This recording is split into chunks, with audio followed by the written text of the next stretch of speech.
Hola oyentes de Radio Sefarad y espectadores de Radio Sefarad TV. Hoy volvemos a contar, como cada semana, con la sección de las edades del totalitarismo de la mano del historiador argentino Ricardo López Gotti. ¿Qué tal, Ricardo? Hola Jorge, ¿cómo estás? Bueno, para los que no conocen, ya hemos desarrollado muchísimas entregas que van desde finales del siglo XIX y ahora estamos ya en los años 70, 80 del siglo XX para hablar de distintas formas y expresiones del totalitarismo que han tenido lugar no solamente en la sociedad occidental, también hoy hablaremos de algo que nos queda geográficamente lejos, tampoco está muy vinculado al tema judío, pero sí que ha conmocionado a la sociedad cuando se conoció, y el único vínculo, digamos, que tiene con el judaísmo es que allí también se cometió un genocidio, aunque en este caso una especie de autogenocidio del que nos vas a hablar. Vamos a hablar de lo que fueron los Khmer Rouge, que era el nombre en francés que se hizo popular, pero Khmeres rojos, y su terrible líder Pol Pot. ¿Qué es lo que pasó en Camboya en esos años 70, Ricardo? Bueno, Camboya, que como bien señalás, en general no lo tenemos muy presente, pero sin embargo, desde el punto de vista cultural y turístico, es uno de los grandes centros de atracción mundial, porque están las grandes ciudades de Angkor Wat, de tiempos justamente de los reinos Khmer, y que lo que va a ocurrir es que en realidad sufre una especie de coletazo de la guerra de Vietnam, ¿no? Porque mientras estaba desarrollando la guerra de Vietnam, tanto Laos como Camboya, bueno, reciben esquirlas de esa guerra, y lo que va a ocurrir es que Camboya, cuando se independiza de Francia, al igual que Vietnam y Laos, va a tener una monarquía con el rey Sihanouk, y este rey va a ser depuesto por un golpe militar en 1970, que va a establecer el primer ministro, Lon Nol, va a establecer un régimen militar, la República de Camboya, y lo que va a ocurrir es que este antiguo rey va a formar una milicia para volver a restaurarse. Y dentro de ese seno de esa milicia, ahí va a formar parte un grupo de izquierda que se va a conocer como Partido Revolucionario del Pueblo de Camboya. Y eso es lo que llamamos el Khmer Rouge, ¿no? Así como hablamos del Khmer Rouge, el Khmer Rojo, también había un Khmer Bleu, ¿no? Acá claramente la influencia francesa, ¿no? El Khmer Bleu eran todos los partidos de centro y derecha, pero dentro de esa milicia que buscaba la restauración del rey, se va a ir formando un pequeño grupo que va a tomar el poder en 1975. Primero, esta aclaración, ¿no? ¿Cómo es que llega al poder? De hecho, Sihanouk no estaba viviendo en Camboya, con lo cual no tenía idea realmente de lo que pasaba en el terreno. Y en 1975, este grupo, esta milicia, va a tomar el poder, la ciudad de Phnom Penh, y ahí se va a establecer el régimen del Khmer Rouge. Y ahí es donde va a cobrar protagonismo esta figura enigmática de Pol Pot, que en realidad era un nombre de guerra, su verdadero nombre de Salot Sar. Él se había formado en Francia, no terminó sus estudios universitarios, pero ahí es donde empieza a vincularse con todo el mundo de la izquierda marxista. Y lo cierto es que lo que va a ocurrir entre 1975 al 79, ahí se instala un régimen completamente nuevo y de carácter totalitario. En este sentido, vamos a encontrar probablemente uno de los regímenes totalitarios más sangrientos y de mayor ingeniería social que vamos a encontrar en la historia. Pero en este caso lo que buscó era un salto a una utopía campesino, agraria, bucólica, porque las grandes ciudades van a quedar despobladas, se va a deportar masivamente a los pobladores de las ciudades a colonias agrícolas, digamos una vez más la granja colectiva. Solamente en la capital van a quedar los miembros del gobierno, que cortan todos vínculo con el mundo exterior, salvo con la República Popular China, y van a abolir el dinero, van a abolir la familia, la propiedad privada, se va a prohibir hablar en otros idiomas que no sea el camboyano. Se va a prohibir la lectura, se va a prohibir la religión, ¿no? Es decir, que comienza la destrucción de todo el mundo anterior para construir una nueva humanidad eh, ubicado en estas granjas agrícolas. La única propiedad que podía tener una persona era su propio cuenco de arroz y la cuchara, lo único que quedaba, y la educación era de los niños era en, digamos, a través del partido, ¿no? Se cortaba el vínculo con los padres y acá tenemos varios crímenes. Primero, la deportación masiva, que significó la muerte de cientos de miles de personas, porque ahí tenían que ir caminando ancianos, enfermos, niños, bueno, vamos, muchos fueron abandonados por el camino. Luego se fueron ubicando en estas granjas colectivas y acá hay algo muy importante a tener en cuenta y es la edad de los miembros del Khmer Rouge, que en general el promedio era 14 años de edad. Es decir que, claro, encontramos desde niños y adolescentes formando una milicia, con lo cual eran absolutamente implacables, sanguinarios, regidos por este pequeño grupo de Pol Pot y otros seguidores.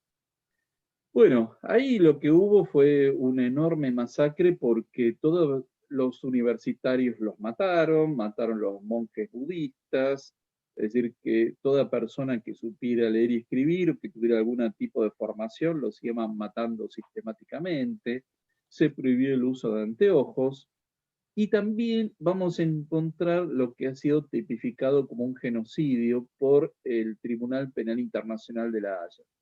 ¿Por qué? Porque hubo una minoría, los chams, que eran una minoría étnica, pero que además practicaban el Islam en el sudeste asiático. Y ahí hay documentación de que hubo un exterminio sistemático de esa minoría, que de hecho se les prohibía hablar su idioma, si se descubría que estaban hablando en cham, se los ejecutaba sumariamente, y hubo varias fosas comunes que se han encontrado que directamente mandaban a matar a estas personas y se estima que de ese grupo étnico murió aproximadamente el 36%. Bueno, lo que fue este régimen que duró 4 años significó la muerte de aproximadamente un tercio de la población, ¿no? Entre todo este tipo de ejecuciones, las muertes por hambre, por maltratos, por ejecuciones, porque no había ningún tipo de proceso ni nada parecido, ¿no? Cuando se encontraba algún adulto robando comida porque estaba muriéndose de hambre, se le ejecutaba en forma sumaria y se arrojaba su cadáver al río, con lo cual había lugares en donde había grandes depósitos de cadáveres, y todo esto va a terminar en 1979 porque el régimen de Pol Pot emprende una campaña militar contra Vietnam y los vietnamitas que ya venían entrenados de una larga guerra, ¿no? Primero contra Francia y después contra Estados Unidos, puede vencer rápidamente al régimen de Pol Pot. Y lo cierto es que este personaje, junto a muchos otros partidarios de él, se van a refugiar en la selva durante varios años. Pol Pot se estima que murió en la selva en 1998, combatiendo, ¿no? Ahí en la jungla. Pero por otro lado, en Camboya se logró restaurar la monarquía finalmente con el rey Sihanouk, ya anciano, en 1993, en un régimen de unidad nacional con los antiguos partidarios de la República de Camboya, es decir, que pudieron formarse distintos grupos milicianos y lograr un tipo de unidad, incluso convocando antiguos miembros de los Khmer Rouge. Lo cierto es que esto ha dejado una marca muy profunda para Camboya, es uno de los países donde hubo más campos minados en todo el planeta, por lo cual también hubo una gran cantidad de personas heridas por minas antipersonales. También hubo un gran saqueo cultural porque estos antiguos templos y complejos palaciegos como Angkor Wat quedaron completamente abandonados a la selva, porque también mataron a los arqueólogos, a todos los científicos, ¿no? Es decir, fue un verdadero cataclismo en términos educativos, culturales, profesionales, y muchos de estos templos incluso fueron rodeados con minas, con lo cual incluso al día de hoy a los turistas se les pide que no se aparten del camino marcado porque puede haber minas todavía.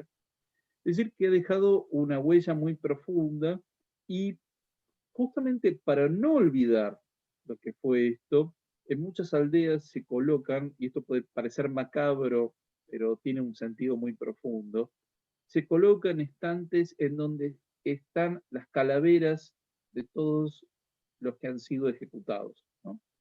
Y uno podría entender que es algo macabro, pero la verdad que es un verdadero recordatorio de lo que fue este régimen criminal que significó la muerte aproximadamente de 1/3 de la población. Ahora bien, recién hace 3 años atrás fueron los juicios en el Tribunal Penal Internacional de La Haya, ya con personajes que eran nonagenarios, ¿no? Es decir, que se dudaba si podían llegar a cumplir algún tipo de pena. Pero bueno, fue importante esto para Camboya porque permitió cerrar muchas heridas y conocer con más detalle lo que fueron crímenes como contra la humanidad, como fueron estas deportaciones masivas, lo que fue tipificar este genocidio contra la comunidad Cham, lo que fue un sistema de tortura, una especie de campo de concentración que fue conocido como S-21, en el que obligaban a las personas a decir que eran agentes de la CIA y la KGB y de Vietnam simultáneamente para ejecutarlos. Es decir, que se conoció con mucha más profundidad lo que fue este sistema criminal y de exterminio, incluso contra su propio pueblo, ¿no? En aras de crear una nueva humanidad de cero en una utopía agraria completamente demencial. Pues realmente es estremecedor, ¿no? Esto yo creo que inauguramos una nueva categoría dentro de los genocidios. Esto es genocidio contra la propia población en pos de una utopía, como tú decías, con un objetivo político evidentemente inalcanzable y que va contra la lógica, contra el tiempo y que, bueno, desgraciadamente no es el último ejemplo que se ha dado en ese sentido. Así que en esta edad del totalitarismo también tenemos que ver cómo surgen nuevas formas de opresión, no solamente con el extranjero, con el enemigo declarado de afuera, sino con la gente de dentro, con la propia familia que ya deja de existir y que se convierte en un obstáculo para llevar a cabo estas pesadillas, iba a decir sueños, pero son pesadillas sociales. Te agradecemos mucho, Ricardo López Gotig, y esperamos volver a contar contigo en las próximas semanas. Bueno, muchísimas gracias y como siempre un gran saludo a toda la audiencia de Radio Separado.